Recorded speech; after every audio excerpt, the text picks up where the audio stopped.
akan mensosialisasikan tentang beberapa perubahan-perubahan yang terjadi selama saya mengikuti pendidikan guru bergerak. Nah, adapun topik yang akan kita bicarakan pada hari ini yaitu tentang disiplin positif dan nilai-nilai kebijakan universal, kemudian teori motivasi, hukuman, penghargaan, dan restitusi. Bahwa sekarang tidak boleh menghukum dan lain sebagainya, maka benar tidak, nanti kita diskusikan. Yang ketiga tentang keyakinan kelas. Jadi kenapa guru itu sekarang tidak dihiraukan dan lain sebagainya. Ternyata kita perlu membuat kesepakatan atau keyakinan kelas dengan siswa. Kemudian yang keempat, kebutuhan dasar manusia dan dunia kualitas. Ternyata siswa yang melanggar dan lain sebagainya pasti punya kebutuhan tersendiri. Gimana sekarang cara kita menindaklanjuti. Yang kelima tentang posisi kontrol. Bahwa kita tidak bisa mengontrol orang lain. Kenapa siswa di luar dan lain sebagainya kita tidak bisa memasukkan dia ke kelas begitu saja. Itu ada teorinya. Yang terakhir segitiga restitusi. Bagaimana kita menangani tentang siswa yang bermasalah. Nah baik, langsung saja. Yang pertama, apa sebenarnya yang disebut dengan budaya positif? Apa contoh penerapannya dan bagaimana kita menerapkan di sekolah? Nah, yang dimaksud dengan budaya positif itu adalah nilai-nilai atau kebiasaan-kebiasaan yang ada di sekolah yang berpihak pada siswa atau peserta didik. Jadi semua kegiatan yang kita lakukan itu harus berpihak pada peserta didik. Tujuannya agar mereka berkembang menjadi pribadi yang kritis, penuh hormat dan bertanggung jawab. Nah, itu yang disebut dengan budaya positif. Ingat lagi lah nilai-nilai positif. Perubahan paradigma Bapak Ibu. Menurut Ki Hajar Dewantara, siswa itu tidak lagi gelas kosong atau kertas kosong. Itu katanya siswa itu sudah punya pengetahuan tersendiri dari rumah. Dan semua anak katanya terlahir dengan bakat masing-masing. Tugas guru adalah menuntut bakat agar anak itu tumbuh dan berkembang dengan selamat dan bahagia. Kemudian menurut Ki Hajar Dewantara juga, guru itu adalah petani, ya ibarat petani.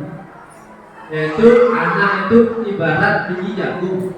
Artinya guru itu tidak bisa mencetak siswa, tetapi guru hanya mampu mengarahkan siswa sebagai kodratnya ya, sebagai kodratnya masing-masing. Dan yang terakhir, apa yang kita lakukan pembelajaran di sekolah ini harus semua berpihak kepada siswa. Walaupun siswa dengan cara bagaimanapun, kita harus mampu berpihak. Gimana teorinya nanti akan saya sampaikan. Ada sebuah perubahan paradigma yang terjadi di negara kita, yaitu untuk membangun budaya yang positif di sekolah itu perlu menyediakan lingkungan yang positif, aman dan nyaman agar murid-murid mampu berpikir, bertindak dan menciptakan dengan merdeka, mandiri dan bertanggung jawab. Artinya kita sebagai salah satu komponen sekolah, sebagai stakeholdernya nanti kita harus mampu menumbuhkan budaya positif yang ada di sekolah.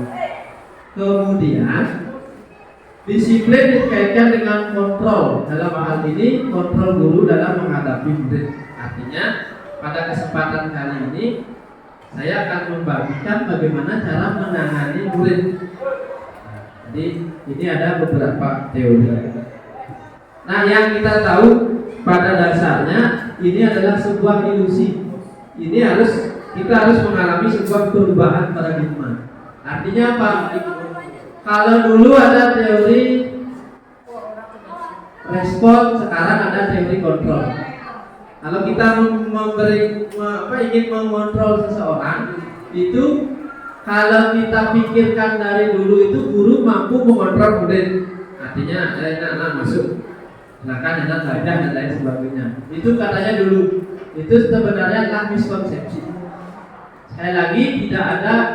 Kalau dulu ilusi guru mengontrol murid, kalau sekarang juga ada ilusi bahwa kritik dan membuat orang merasa bersalah dapat menguatkan karakter. Artinya kalau kita manggil murid, kita buat mereka agar merasa salah, itu katanya mampu menguatkan karakter murid. Katanya itu teori ilusi.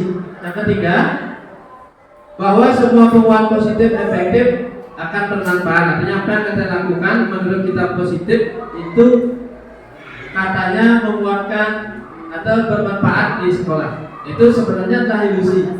Kemudian yang terakhir, orang dewasa memiliki hak untuk memaksa.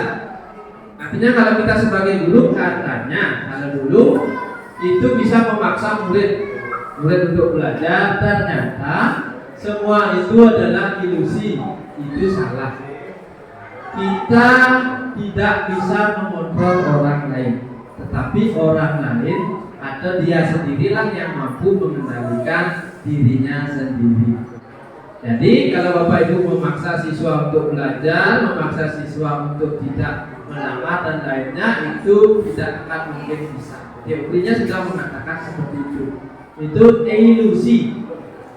Nah, itu katanya kita menghayal. Itu salah, katanya miskonsepsi. Nah, sekarang yang benar itu yang cocok seperti apa? Harus kita mengalami perubahan paradigma yang dulu namanya stimulus respon. Kita kasih peringatan ke murid akan berubah. Ternyata itu tidak salah. Yang betul adalah teori kontrol. Tetapi yang menjadi pertanyaan, bisakah kita mengontrol seseorang? Jadi sebelum ke sana kita harus tahu perubahannya dulu. Kalau dulu istilahnya stimulus respon itu kita mencoba mengubah orang agar berpandangan sama seperti kita. Jadi kita memaksa siswa agar siswa itu belajar dan lain sebagainya. Ternyata sekarang sudah ada perubahan paradigma. Kita berusaha memahami pandangan orang lain tentang dunia. Jadi kalau siswa itu tidak mau belajar dan lain sebagainya, kita disuruh masuk, kita harus mampu masuk ke dunia mereka. Nah, kenapa pelajaran dikalahkan dengan permainan? Berarti kita harus membuat permainan yang dimasukkan ke dalam konsep pembelajaran. Itu katanya. Jadi gimana cara kita berusaha memahami pandangan orang lain. Yang kedua, perilaku untuk dilihat sebagai suatu kesalahan. Jadi ketika siswanya salah, itu kita jangan menunjukkan seperti itu. Oh, ini lo salah, kamu salah dan lain sebagainya. Jadi setiap kesalahan siswa katanya pun menurut teori kontrol itu memiliki tujuan. Pasti dia punya tujuan kenapa dia salah. Salah pun punya tujuan. Kemudian yang ketiga, orang lain bisa mengontrol saya. Itu katanya dalam teori stimulus respon. Ternyata yang betul hanya Anda yang bisa mengontrol diri Anda. Tadi saya bilang kalau ada siswa tidak mau belajar dan lainnya, itu kita tidak bisa langsung mengontrol mereka. Jadi kita harus masuk ke dunia mereka. Kemudian pemaksaan ada pada saat bujukan gagal. Jadi kalau kita membujuk, kalau gagal berarti itu harus kita paksa. Itu baru mau. Itu di teori stimulus respon katanya salah. Maka yang betul adalah kolaborasi dan kesepakatan menciptakan pilihan-pilihan baru. Jadi kita buat sebuah kesepakatan. Dan yang terakhir, teori stimulus respon, model berpikir menang kalah. Jadi kalau stimulus respon masih ada yang menang, ada yang kalah. Sekarang kalau di teori kontrol, kita menganggap semuanya menang-menang. Nah, itu yang pertama yang ingin saya bagi ke Bapak Ibu tentang teori kontrol. Artinya kita tidak lagi bisa memaksa kepada orang lain. Jadi diri kita sendirilah yang bisa mengontrol diri kita. Yang kedua, materi yang ingin saya bagikan dalam kesempatan kali ini juga adalah tentang makna disiplin. Nah, apa sih sebenarnya disiplin? Nah, kadang kita sebagai guru, kamu bukan tidak disiplin, nak. Kalau ditanya, Bu, disiplin itu apa? Pak, disiplin itu apa? Nah, kadang kita tidak tahu. Yang kita tahu bahwa disiplin itu sering kita kaitkan dengan tata tertib. Kalau udah siswanya tertib berarti disiplin. Kemudian kalau siswanya patuh pada peraturan berarti siswanya disiplin. Katanya itu yang sering kita kaitkan. Sekali lagi, kalau disiplin itu kalau udah siswanya tertib, siswa teratur, kita bilang siswa disiplin. Padahal itu tidak betul. Nah, kalau kita lihat dari pelajaran belajar dewasa, disiplin sebenarnya itu bukan kepatuhan terhadap tata tertib, tetapi disiplin itu tidak harus dengan memberi hukuman. Justru itu adalah salah satu alternatif terakhir dan kalau perlu tidak digunakan sama sekali. Artinya, jadi kalau sudah ada hukuman dan lain sebagainya, itu dibilang melanggar disiplin dan lainnya. Nah, menurut Ki Hajar Dewantara, bahwa untuk mencapai kemerdekaan dalam konteks pendidikan saat ini dan untuk menciptakan murid yang merdeka, syarat utamanya harus ada disiplin yang kuat, yang memiliki motivasi tenang. Jika tidak memiliki motivasi tenang, maka kita memerlukan pihak lain untuk mendisiplinkan kita. Itu katanya. Jadi sekarang bagaimana kita membuat sebuah pembelajaran yang bisa memihak kepada siswa. Artinya kita harus bisa mencerminkan. Kalau di sini saya tangkap, ketika siswa tidak suka pelajaran kita, berarti jangan menganggap siswa itu yang salah. Tetapi mungkin saja cara kita yang tidak tepat dan tidak sesuai dengan cara mereka belajar. Nah, sebagai contoh, kalau misalnya kita menjelaskan di kelas, siswanya tidak memperhatikan, justru siswanya ngobrol, berarti mereka lebih yang di sebelahnya lebih menarik daripada kita sebagai guru. Berarti kita harus berpikir, kok dia lebih menarik daripada saya di kelas. Jadi kita harus berpikir, kita yang harus mengubah diri kita sehingga pembelajaran itu bisa berpihak kepada murid. Nah, bagaimana cara memunculkan motivasi? Bagaimana cara kita sekarang agar siswa itu termotivasi dalam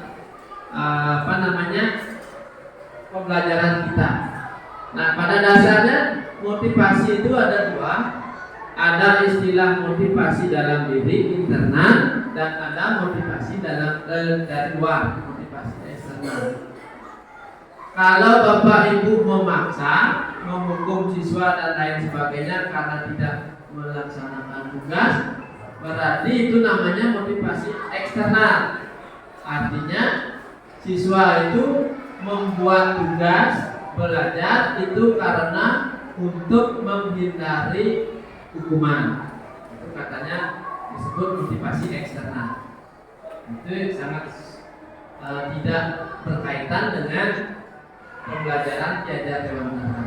Kemudian lagi siswa itu belajar untuk mendapatkan imbalan dari orang lain. Nah, itu tidak cocok ya. Nah, itu katanya motivasi eksternal. Jadi pembelajaran yang bagus, pembelajaran yang baik itu adalah pembelajaran yang mampu menimbulkan motivasi internal dalam diri seseorang. Bagaimana nanti dia bisa menghargai dirinya sendiri, kemudian bagaimana dia bisa menjadi insan sesuai dengan harapan yang kita inginkan. Nah, itu baru disebut dengan motivasi internal. Nah, jadi sekarang kita punya PR bagaimana caranya menimbulkan motivasi internal ini. Bagaimana cara kita sebagai seorang guru agar siswa itu mampu menghargai dirinya sendiri.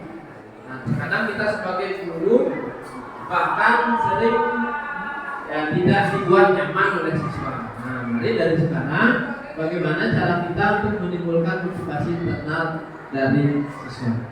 Nah, kalau saya buatkan sebuah lingkaran, ketika kita ingin menimbulkan budaya positif, itu bisa kita mulai dari hal yang kecil seperti lingkaran di depan. Jadi budaya positif itu adalah sangat luas kaitannya, sangat menyeluruh sesuai dengan yang bisa kita laksanakan. Jadi bisa mulai dari peraturan kelas, bisa mulai dari kemudian dari peraturan kelas akan menunjukkan keyakinan kelas. Dengan adanya keyakinan kelas yang bagus akan memunculkan lingkungan yang positif, dan pada dasarnya kita akan menyebarkan budaya positif yang ada di sekolah. Nah, mungkin itu dua ilmu dulu, dua teori yang bisa sementara yang saya sampaikan terkait dengan perubahan paradigma, dan yang kedua adalah disiplin positif. Mungkin ada pertanyaan? Nah, baik. Kalau tidak, lanjut mungkin nanti sekalian pertanyaan. Nah, kemudian apa sih sebenarnya keyakinan kelas itu sendiri? Nah, ini kalau di kurikulum Merdeka ini sangat dituntut. Mungkin ada nanti peraturan, ada kesepakatan. Kenapa harus keyakinan? Kemudian saya juga akan sedikit membagi informasi tentang hukuman dan penghargaan. Katanya memberikan penghargaan, memberikan poin lebih kepada siswa itu tidak bagus untuk perkembangan siswa. Mengapa tidak peraturan saja? Mengapa harus keyakinan kelas? Itu yang menjadi pertanyaan kemarin. Peraturan dan keyakinan. Kalau peraturan, kalau kita cari di dalam bahasa Indonesia pasti ada yang mengatur, saklek. Sedangkan kalau keyakinan, dan itu tumbuh dari diri kita sendiri. Nanti kita akan bisa. Nah, seperti yang ada di depan, mengapa kita memiliki peraturan harus menggunakan helm bila mengendarai kendaraan roda 2? Mengapa kita memiliki peraturan dari 3M, menggunakan masker, cuci tangan, dan jaga jarak? Mengapa kita memiliki peraturan harus datang tepat waktu pada saat mengikuti pelatihan? Untuk mendukung motivasi intrinsic, kembali ke nilai-nilai keyakinan yang lebih menggerakkan seseorang dibandingkan dengan mengikuti serangkaian peraturan. Artinya apa? Kalau kita berikan peraturan, ada kalanya kita ingin mencoba melanggar peraturan itu. Nah, ingin keluar dari sombong itu. Tapi kalau ada keyakinan, ini dia. Kalau ada keyakinan, maka kita akan membuatnya sendiri secara bersama-sama. Keyakinan kelas itu adalah nilai-nilai kebajikan atau prinsip-prinsip dasar yang disepakati bersama secara universal, lepas dari latar belakang suku negara dan lain sebagainya. Jadi kalau saya bilang tadi peraturan itu hanya dibuat oleh satu orang dan dilaksanakan oleh banyak orang, tapi yang namanya keyakinan dibuat secara bersama-sama. Nah, inilah disuruh sekarang mengubah paradigma itu, jangan lagi membuat sebuah peraturan, tetapi dibuatkan sebuah keyakinan, sehingga ketika orang melanggar itu akan berusaha merasakan atau merasa dia bersalah. Nah, suatu keyakinan akan lebih memotivasi seorang dari dalam, seorang akan lebih bersemangat untuk menjalankan keyakinan daripada sekedar mengikuti serangkaian ini. Jadi kata dari Wilson. Kemudian pembentukan keyakinan kelas. Nanti mungkin mudah-mudahan bisa kita diskusikan apa kira-kira kendala dalam membuat keyakinan kelas. Nah, untuk membentuk keyakinan kelas itu ada beberapa hal yang ingin saya bagi dalam kesempatan ini. Keyakinan kelas bersifat abstrak daripada peraturan yang lebih rinci dan konkret. Keyakinan kelas berupa pernyataan-pernyataan yang universal. Kemudian keyakinan kelas senantiasa dibuat dalam bentuk positif. Keyakinan kelas hendaknya tidak terlalu banyak sehingga mudah diingat dan dipahami. Semua warga kelas sebaiknya ikut berkontribusi dalam membuat kegiatan kelas lewat curahan pendapat. Dan yang terakhir, bersedia meninjau kembali keyakinan kelas dari waktu ke waktu. Nah, mungkin saya sarankan ya Bapak Ibu, di kelas itu terutama yang wadi bisa membuat sebuah keyakinan kelas sehingga siswanya tidak merasa tertekan untuk mengikuti aturan. Kalau udah keyakinan itu kan sifatnya bisa dilihat siswa di depan, itu adalah dibuat secara bersama-sama. Dan keyakinan kelas selalu positif. Contoh kalimatnya misalnya kalau peraturan tidak boleh datang terlambat, itu pasti aturan itu. Nah, jadi kalau kita buat keyakinan kelas, datanglah lebih awal ke sekolah. Kan kalimatnya beda, tidak boleh terlambat. Nah, sekarang kalau keyakinan datang sebelum jam pelajaran dimulai. Kita sepakatlah itu, pasti kita yakin bisa. Jadi kalau tidak boleh terlambat itu termasuk aturan. Itu banyak yang ingin, saya mau coba kan. Kalau ada keyakinan karena dibuat bersama-sama datang sebelum pelajaran, nah berarti dia masih punya waktu untuk menyiapkan pembelajaran. Nah, itu Bapak Ibu sedikit perbedaannya. Nah, kemudian ini di depan ada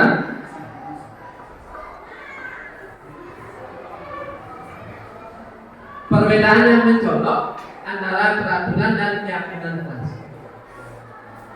Selalu kembalikan buku ke tempatnya. Nah, itu kalau kita lihat nilai membagikannya itu tanggung jawab.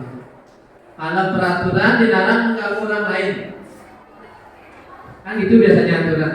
Tapi kalau kita buat keyakinan menghormati orang lain dan diri sendiri, kan beda itu. Walaupun maknanya sama, tetapi cara menyepakati itu akan menjadi lebih positif ketika kita membuat sebuah keyakinan. Hadir di sekolah 15 menit sebelum pembelajaran dimulai. Jadi menghormati orang lain, komitmen pada tujuan dan lain sebagainya. Di sana ada gunakan masker, dan di sana mungkin keyakinannya untuk kesehatan. Nah, seperti itu.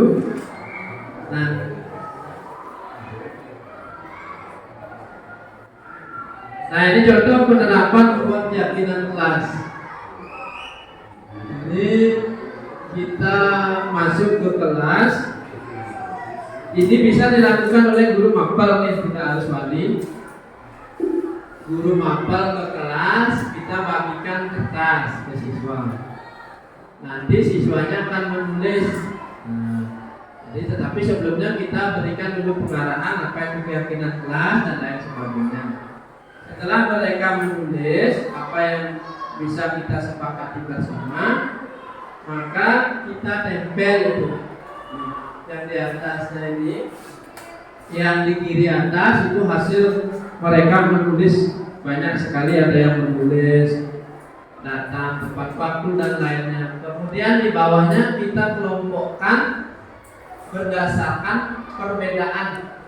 Nah, jadi ada yang menyepakati atau membuat keyakinan tentang belajar, membuat keyakinan tentang kedatangan ke sekolah, kemudian membuat keyakinan ketika ada guru dan lain sebagainya. Kemudian di sebelah kanan kita carikan solusi. Nah, kenapa keyakinan dia tersebut kita buat? Nah, dengan demikian itu kita akan mampu membuat siswa itu merasa nyaman.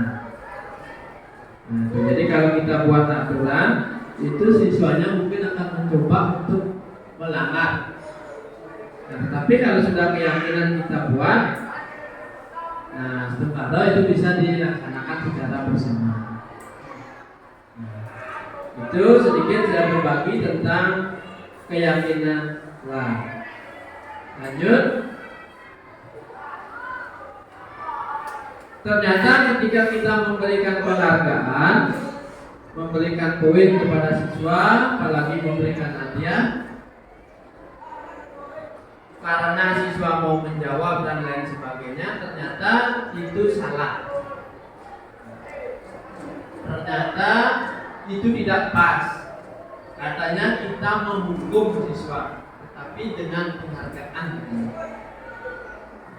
Kan banyak mungkin di antara kita, terutama saya sendiri, pasti selalu memberi poin tambahan kepada siswa yang mau menjawab dan lain sebagainya. Ternyata dengan memberikan penghargaan itu akan berpengaruh jangka pendek dan jangka panjang.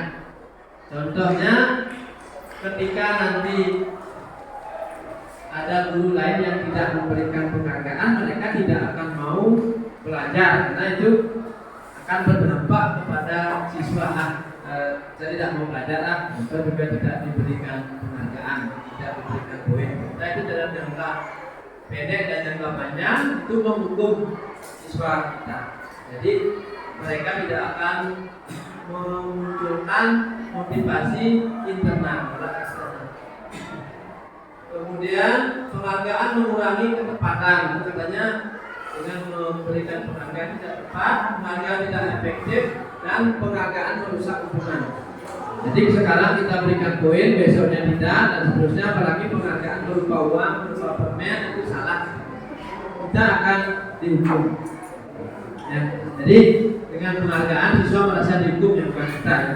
Siswa akan merasa dihukum. Nah, lanjut lagi. Kemudian kita harus mampu membedakan mana hukuman dan mana konsekuensi. Jadi kalau kita pilih tindakan guru, mari kita jawab bersama-sama biar ada timbal baliknya nih. Mencatat 100 kali di dalam buku kalimat. Saya tidak akan terlambat lagi karena terlambat di sekolah. Kira-kira itu sebuah hukuman atau konsekuensi kan? Mencatat 100 kali hukuman. Nah, coba diingat-ingat dulu jawabannya. Nanti kita cek kita bahas terakhir. Yang kedua, lari mengelilingi lapangan basket 2 kali karena terlambat ada di sekolah. Jadi Bapak Ibu harus bisa membedakan mana hukuman, mana konsekuensi. Ini lebih cocok. Nanti kita diminta melakukan konsekuensi, bukan menghukum. Murid diminta untuk push up 15 kali karena tidak menggunakan masker ke sekolah. Menggantikan kertas tugas teman yang telah dicoret-coret. Membersihkan tumpahan air di meja tulis karena tersenggol pada saat belajar. Meminta murid tidak mengenakan sepatu sandal di sekolah karena tidak mengenakan sepatu hitam. Nah, yang terakhir, lari mengelilingi lapangan basket 2 kali karena terlambat kemudian untuk pelajaran BJK. Nah, mungkin Deno ini sering karena dia tidak mengikuti pelajaran. Nah, jadi jawaban yang telah Bapak Ibu tulis sekarang kita cocokkan dengan fungsinya. Nah, itu. Sekarang kita akan ketemu apa beda hukuman dan konsekuensi. Mencatat 100 kali di dalam buku kalimat, nah ternyata itu menghukum. Kemudian mengganti kertas tugas teman yang telah dicoret-coret, itu konsekuensi. Nah, perbedaannya kalau hukuman itu sebenarnya tidak ada kaitannya dan tidak ada kegiatan yang mampu menyadarkan dan membuat mereka, atau tidak ada hubungan dengan kegiatan yang mereka lakukan. Contoh lagi, nah kenapa yang terakhir sekarang konsekuensi bukan hukuman? Nah, lari mengelilingi lapangan basket 2 kali karena terlambat 10 menit untuk pelajaran PJK. Kenapa hukuman? Kenapa konsekuensi? Kenapa tidak hukuman? Nah, karena lari itu adalah salah satu pembelajaran yang bisa masuk ke PJK, kan salah satu fisik. Nah, itu mendukung. Artinya konsekuensi itu harus mendukung pembelajaran. Kalau hukuman tidak ada. Contoh lagi, murid disuruh untuk mengenakan sepatu seadanya di sekolah karena tidak mengenakan sepatu hitam. Jadi buka saja sepatunya, nah itu hukuman. Harusnya diperbolehkan. Jadi nanti ganti kertas tugas teman yang dicoret-coret, nah itu harus diganti, itu konsekuensi. Lanjut, secara umum ini dia perbedaan hukuman dengan konsekuensi. Kalau hukuman sesuatu yang menyakitkan harus terjadi. Kalau konsekuensi ya sesuatu itu harus terjadi. Kalau siswanya kertasnya dicoret-coret, itu harus dikembalikan kertas yang masih kosong. Membuat anak sakit untuk jangka waktu lama itu ada hukuman. Dia akan terus ingat. Kalau Bapak Ibu suka menghukum murid, dia pasti akan ingat. Itu jangka waktunya lama. Kalau konsekuensi membuat anak merasa tidak nyaman dan jangka waktu pendek, itu sebentar aja. Contoh tadi PJK lari, ya dia akan hanya paling sebentar aja bersaat lari, dia sakit. Nah, setelah itu dia akan merasakan muncullah sebagian dari olahraga. Anak membenci kedisiplinan, memberikan hukuman, itu anak akan membenci kedisiplinan. Sedangkan kalau konsekuensi, anak akan menghargai. Kemudian hukuman bersifat paksaan. Nah, jadi kalau hukum pasti disebut paksaan. Sedangkan kalau konsekuensi, nah itu stimulus dan tanggapan. Artinya ada yang mereka lakukan, harus ada tanggapan, stimulus respon. Kemudian kalau hukuman mendorong anak menyakiti diri sendiri, itu karena kebiasaan mungkin. Kemudian kalau konsekuensi mendorong anak agar mudah menyesuaikan diri. Nah, jadi kalau tadi menumpahkan air di atas meja, itu kalau disuruh lari dia 100 kali, itu termasuk hukuman. Itu justru akan mendorong anak menyakiti diri sendiri. Kalau kita suruh membersihkan air yang mereka jatuhi atau yang mereka buat tadi, maka akan mendorong anak agar mudah menyesuaikan. Jadi dia bisa membersihkan. Jadi sebagai guru kita harus mampu mana hukuman, mana konsekuensi. Anak belajar untuk menyembunyikan kesalahan. Kalau dalam hukum ada guru gitu. Jadi dia akan menyembunyikan kesalahan. Sedangkan konsekuensi, anak belajar untuk mematuhi peraturan. Sedangkan yang terakhir, kalau hukuman lalu biasanya marah, rasa bersalah, dipermalukan, rasa tidak dihargai. Sedangkan kalau konsekuensi, kehilangan hak, membuat tidak nyaman, kemudian dihasilkan untuk sementara saja, hanya sebentar saja. Sedangkan kalau hukuman itu akan dirasakan dalam jangka waktu. Nah, ilmu berikutnya yang akan saya bagi adalah tentang kebutuhan dasar manusia. Kita sebagai guru harus tahu apa kebutuhan dasar. Kebutuhan dasar siswa dan teman-teman kita: cinta kasih, kemudian siswanya agar senang, kemudian bebas, kemudian penguasaan. Kita akan belajar dari kasus saja. Nah, kita akan belajar dari kasus. Jadi setelah kita tahu kebutuhan dasar, kasusnya ini misalnya Bu Ani guru kelas 7 di SMP 4 Negara, sedang bingung menghadapi ulang salah satu murid di kelasnya, Agus namanya, Agus Putrawan. Beberapa anak sedang datang dan mengeluh ke Agus yang seringkali meminta bekal makan siang karena dengan paksa. Jadi misalkan ada siswa yang datang ke kita sebagai wali, Bu atau Pak, bekal saya di rampas Pak dengan paksa. Jika Anda menghadapi situasi seperti Bu Andi, apa yang akan Anda lakukan? Apakah memanggil siswa, meminta bekalnya, apa disuruh mengambil dan lainnya? Kira-kira apa alasan Agus melakukan itu? Kalau kita analisis, Ibu Ani guru kelas 7 di SMP 4 sedang bingung menghadapi ulang salah satu murid di kelas, Agus namanya. Beberapa anak datang, dia mengeluhkan tingkah laku Agus yang meminta bekal makan siang. Pasti tahu jawabannya nih. Apa yang dilakukan? Dan kita lakukan. Hukum ya, langsung panggil Agus yang hukum Ustaz. Panggil dikasih ceramah besoknya. Nah, ilmu yang saya dapatkan, kita harus analisis kebutuhan siswa. Si Agus butuh apa? Ini solusinya. Kita panggil Agus. Dalam konteks penerang misi kedua, Bu Ani sebaiknya mencari tahu alasan Agus. Jangan langsung hukum nih, cari tahu dulu.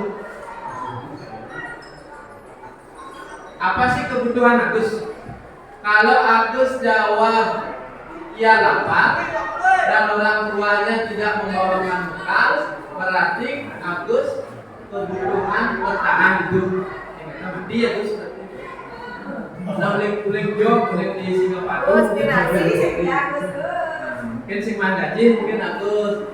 Apabila jawaban Agus katanya senangnya dari perhatian saja, berarti kebutuhannya adalah kita kasih. Apabila jawaban Agus adalah dia merasa hebat karena temannya jadi takut dan menuruti pimpinan, berarti kebutuhan Agus penguasaan, pengakuan. Apabila jawaban Agus karena dia merasa bosan dengan bekal yang dibawakan, ibunya karena selalu membawakan bekal sama, berarti kebutuhan pilihan, dia harus pilihan. Apabila jawaban Agus adalah pisang saja dan dia menikmati peristiwanya temannya yang kesal karena diambil makannya, berarti kebutuhan kesenangan.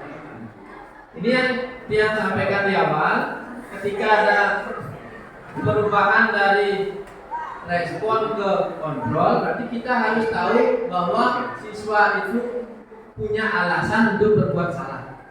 Itu kita tidak boleh, mungkin sekarang banyak siswa-siswa kita seperti itu, seperti Yuda dan lainnya, itu kita masih pahami. Kalau kita keraskan dia pasti melawan, pasti dia punya alasan tertentu. Ada saja di antara kelima ini yang menjadi, itu jangan-jangan semuanya. Jadi kita harus cari tahu. Kalau kita lawan, dia akan melawan dan lain sebagainya. Apalagi dia tidak direlevant, artinya tidak ada penanggung jawab dari rumah. Yang terakhir ilmunya kedua. Sekarang posisi kita, nah kita kan sudah tahu sekarang. Dia perlu tadi kasih sayang, pesan itu dan lainnya. Kita sebagai guru punya 5 posisi. Nah, oke, ini mudah-mudahan bermanfaat nih, pangsing kita dicampakkan oleh siswa. Kita sebagai guru punya 5 posisi kontrol. Pertama, ketika siswa salah, kita bisa sebagai penghukum, tapi nanti akan ada konsekuensinya. kita bisa membuat siswa agar dia merasa bersalah. Kemudian kita bisa membuat siswa menjadi teman. Kita bisa sebagai pemantau dan kita sebagai manajer. Yang diharapkan oleh pemerintah, kita bisa posisi kita lebih banyak di manajer. Ya. Kalau tidak bisa ya turun sedikit di pemantau. Kalau tidak turun lagi satu di teman. Jangan turun ke pembuat bersalah dan penghukum. Sekarang gimana teorinya? Yang dinamakan hukum itu menghajar peserta didik, menunjuk-nunjuk, menyakiti. Kau menghukum, pasti kita akan sakit. Ya, siswa akan merasakan sakit dalam waktu yang panjang. Berceramah. Jadi kalau bisa kita ada di posisi teman, pemantau dan manajer. Jadi kalau teman itu membuat alasan-alasan untuk muridnya,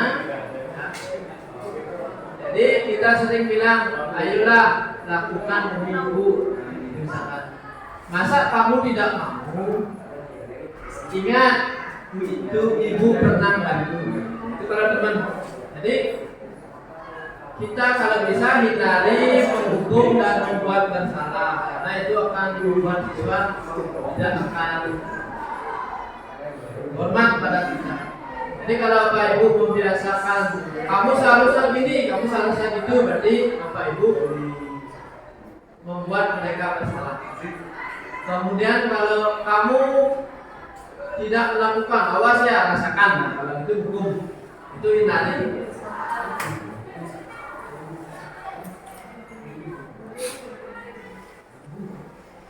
Jadi kalau bisa kita sebagai pemantau dan manajer. Sebagai pemantau dan manajer. Ya. Sebagai pemantau manajer. Jadi diusahakan sebagai manajernya. Nanti saya akan putarkan videonya di mana masing-masing itu ada. Nanti di akhir sekali saya akan putarkan ini. Nah, yang terakhir tentang restitusi. Restitusi ini adalah cara kita menangani siswa. Nah, ini saya dikasih teori juga, dikasih bekal. Yang namanya restitusi itulah proses menciptakan kondisi bagi murid untuk memperbaiki kesalahan mereka, sehingga mereka bisa kembali pada kelompok mereka dengan karakter yang lebih kuat. Sekarang bagaimana dan apa itu restitusi?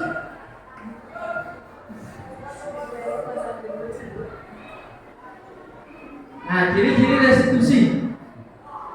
Restitusi itu bukan untuk menebus kesalahan, namun untuk belajar dari kesalahan dan memperbaiki hubungan. Tawaran bukan paksaan. Nah, restitusi menuntut untuk melihat ke dalam diri. Restitusi mencari kebutuhan dasar yang mendasari tindakan. Restitusi diri adalah cara yang paling baik untuk memperbaiki diri. Kemudian restitusi fokus kepada solusi. Restitusi mengembalikan murid yang berbuat salah pada kelompoknya. Jadi saya diberikan ilmu, nah ini karena ini yang terakhir tentang segitiga restitusi ini. Dalam menangani kasus siswa itu ada 3 tahapan. Tahapan yang pertama itu adalah memvalidasi tindakan yang salah. Validasi dulu. Jadi jangan langsung jadi salah. Jadi kita stabilkan identitasnya dulu. Setelah itu validasi tindakan yang salah dan yang lain, baru tanyakan keyakinan. Nah, contoh, kalau ada siswa yang salah, misalkan kita panggil, mungkin bisa kita stabilkan dulu identitasnya agar mereka tidak merasa salah. Atau Bapak Ibu bisa berikan setiap orang pasti pernah melakukan kesalahan, mahasiswa. Kemudian kamu bukan satu-satunya yang salah. Ketika mereka sudah merasa tidak salah, baru kita validasikan. Kamu tentu punya alasan kenapa melakukan ini. Adakah cara yang lebih efektif untuk mendapatkan apa yang kamu butuh? Dan yang terakhir, nilai-nilai apa yang telah kita sepakati. Dan kamu ingin menjadi orang yang seperti apa? Itu bisa ditanyakan. Nah, ini contoh menangani siswa dengan cara restitusi. Saya akan putarkan video, Bapak Ibu, silakan semuanya mengamati video. Nah, bagaimana cara saya menangani?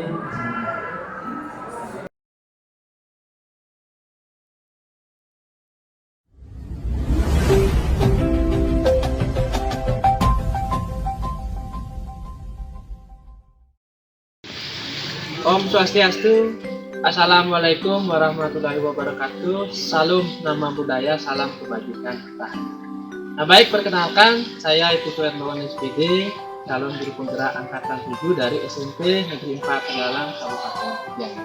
Nah pada kesempatan kali ini saya akan menyelesaikan dua buah kasus dengan cara segitiga restitusi untuk melengkapi demonstrasi kontekstual pada modul 1.4. Nah, seperti apa kasusnya? Ini dia.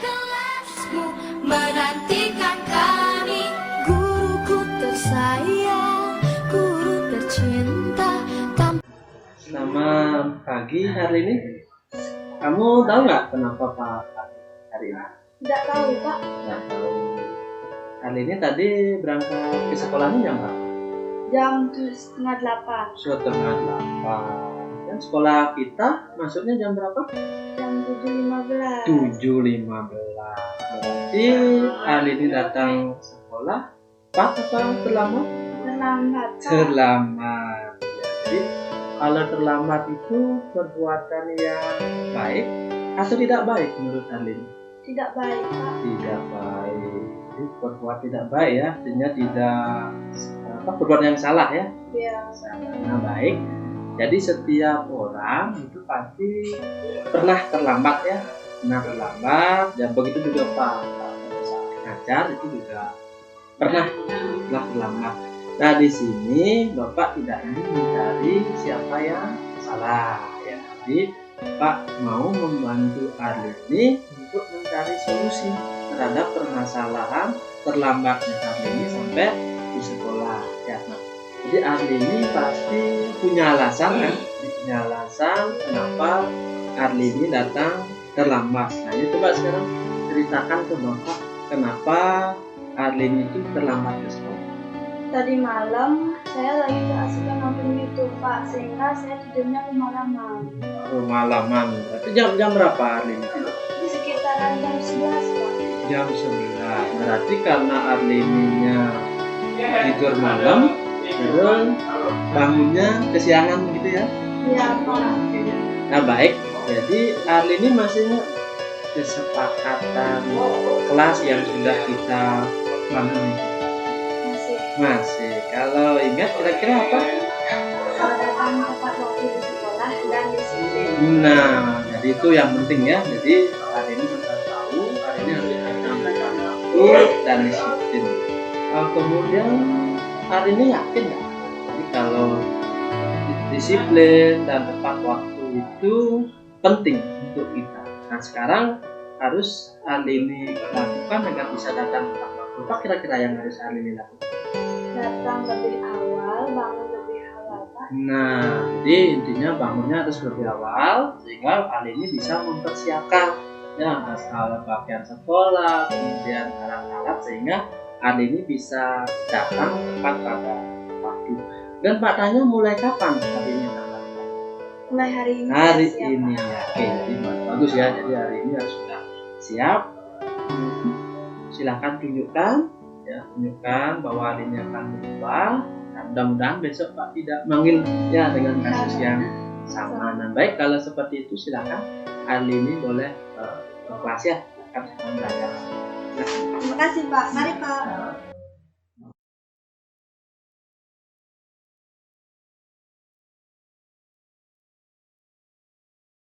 Ya, hari ini silakan duduk. Ya Pak. Hari ini tahu nggak kenapa sekarang hari ini Pak Guru pakai? Tidak. Tidak, betul tidak. Baik, hari ini biasanya kalau di rumah bangunnya jam berapa? Sekitaran jam 7 Pak. Jam 7. Berarti hari ini tahu nggak sekolah kita itu mulainya jam berapa? Tahu Pak, sekitaran jam 7.15. Oh, jam 7.15. Jadi bangunnya jam 7 kadang lebih ya.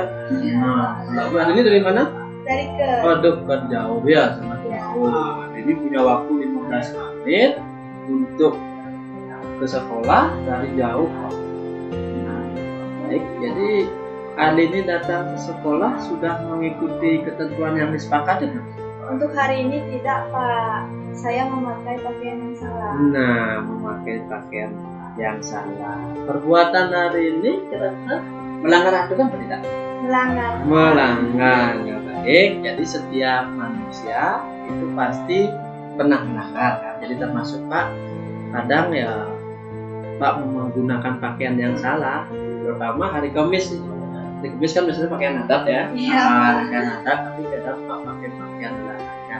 Nah, baik, tidak apa-apa, semua orang itu pasti memiliki juga pernah melakukan kesalahan ya, pernah melanggar. Nah, di sini Pak tidak mencari siapa yang salah, tetapi Pak mau mencari solusi terhadap apa yang Arlini lakukan kesalahan.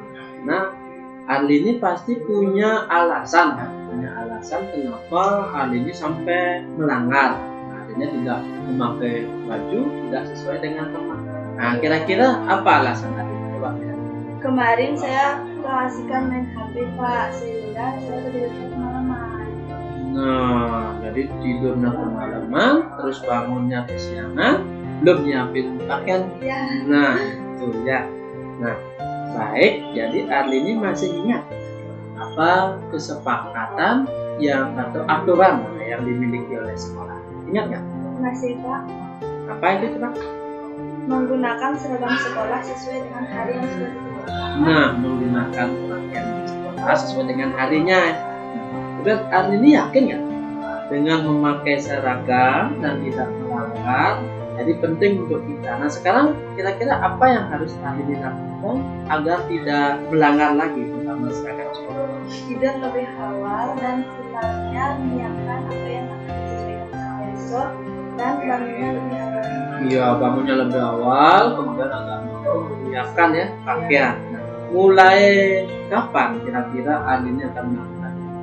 Saya siap mulai hari ini. Mulai hari ini. Nah, baik, mulai hari ini Arlini akan melakukan perubahan itu agar Arlini lebih baik ya, jadi menjadi anak yang disiplin dan tidak akan melanggar lagi aturan sekolah. Kira-kira bisa?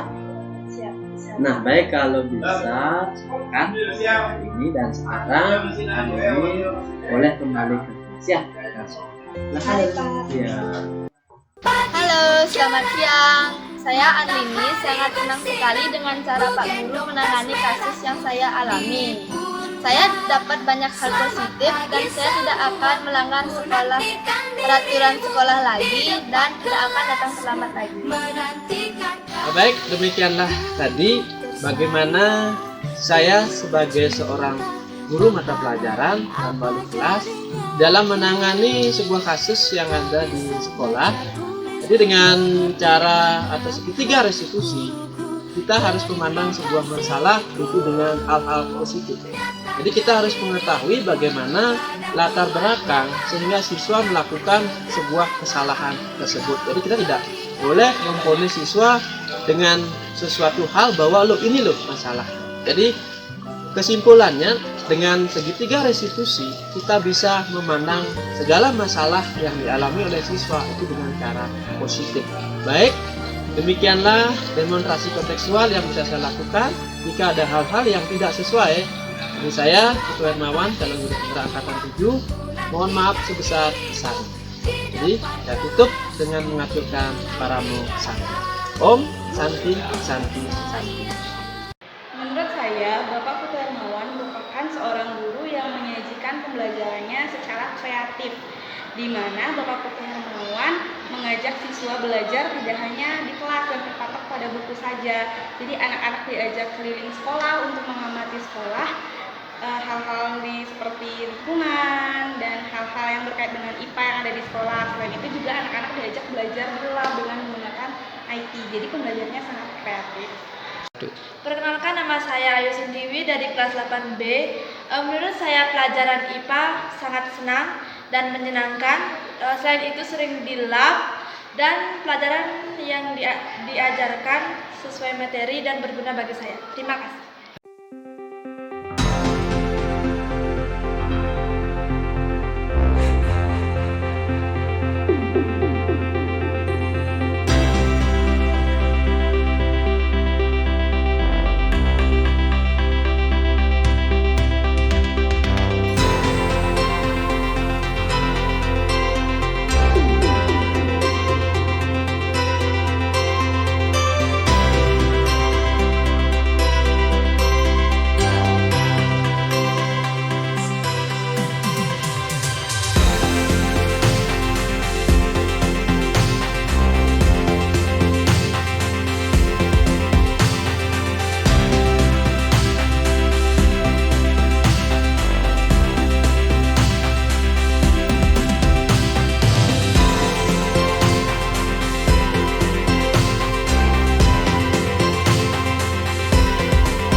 Baik, demikianlah tadi videonya sudah saya putarkan semuanya.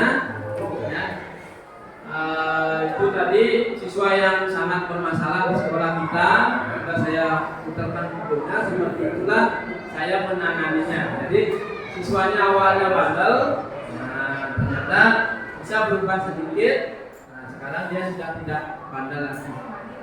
Ya. Jadi pasti Bapak Ibu tadi melihat, kalau nggak saya lihat tunjukkan foto itu, berarti Bapak Ibu sudah mengira, oh itu yang paling nakal di sekolah kita. Itulah saya tangani dengan segitiga restitusi.